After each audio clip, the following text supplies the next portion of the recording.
За 6 месеци ќе биде готов новиот автопат по кој од Штип до Скопје ќе се стигнува за помалку од 40 на минути. Денес лидерот на ВМРО ДПМН Никола Груевски изврши увид на градежните работи на автопатот Миладиновци, инвестиција вредна 206 милиони евра. 64% од вкупните работи е завршено, а автопатот е асфалтиран 50%. 50% асфалти. 47 километри. 47 километри.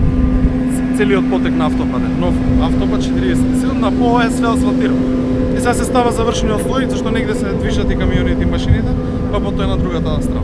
Кога се очекува да се заврши? Се очекува до крајот на годината комплетно да биде готов. Увидот на градежните работи денес во источниот дел од државата продолжи на експресниот пат Штип-Кочани долг 23 километри, кој треба да биде готов за 2 години. Не се гради само до Штип, туку се гради и од Штип кон Кочани, и од Штип кон Радовиш.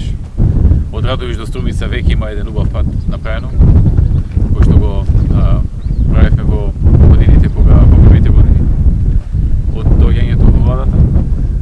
Со изградбата на новата инфраструктурна мрежа не добива само Штип, а најважно од се е што сега граѓаните ќе се чувствуваат безбедно, истакна штипскиот градоначалник. Добиваме безпрекорна сообраќајница. Прво, од безбедносен аспект е многу значено затоа што делницата која сега направивме, Кадрифаково-Велес, беше црна точка на нашите македонски патишта. Значи, гинаа луѓе по 10 па и повеќе годишно, многу сообраќајни незгодни, многу материјални штети. За пратениците Трајче Димков и Никола Мицевски, реализацијата на автопатската делница Скопје-Штип е резултат на проекти кои тие ги гласаа во парламентот. За пофалба и тоа што се случува на другата страна, значи експресниот пат Штип-Кочани, Штип-Радовиш, тоа е поврзување на источна и југоисточна Македонија со централна Македонија, намалување на времето на транспорт, на стоки, на услуги. Сведоци сме дека од левата страна кога одиме за Штип имаме фабрики кои се изградени, кои се вработени преку 2000 луѓе и тоа е многу значи ги привлекува. Има многу луѓе вработени од Свети Николе, од Пробишти, од Кочани, од Радовиш.